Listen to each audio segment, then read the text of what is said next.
இது ஆணை நெறிஞ்சின்னு சொல்லுவாங்க. ஆணை நெறிஞ்சல். இப்போ வந்து பார்த்தீங்கன்னா நண்பர் கருணா அதை பற்றி அவருக்கு தெரிஞ்ச வரையும் கொஞ்சம் சொல்லுவார்.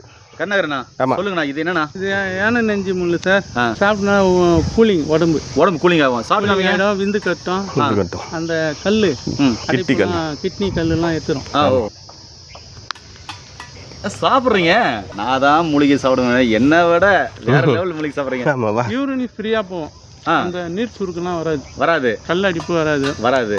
நீங்கள் சொல்லுங்கள் இந்த மூலிகை. வணக்கம் சார். இது வந்து பார்த்தீங்கன்னா ஆணை நெறிஞ்சல் மூலிகைன்னு சொல்லுவாங்க. இது வந்துட்டு இந்த காயை சும்மா அப்படி சாப்பிடலாம். என்ன காயும் சாப்பிட்றீங்க? சாப்பிடும்போது கிட்னியை வந்து சுத்தம் பண்ணும்.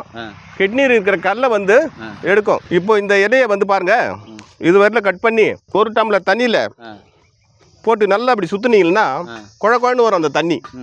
அந்த தண்ணியை குடிச்சிட்டு வரும்பொழுது நம்ம கிட்னியில் இருக்கிற நெப்ரான் இருக்குல்ல, நெப்ரான்னா வடிகட்டி, அந்த வடிகட்டியை வந்து சுருங்கி போயிருக்கும். அப்போ வந்து என்ன பண்ணா அது பலன் எழுந்து அதில் தான் கிட்னி கல் வருது. அந்த கிட்னி கல் வராமல் தடுத்து அந்த நெப்ரானை வந்து ஸ்ட்ராங் ஆக்கி கொஞ்சம் கொஞ்சமாக அதில் படிக்கிற சுண்ணாம்பு கரையை எடுத்து கிட்னி கல் வராமல் உடலை பாதுகாக்கும்.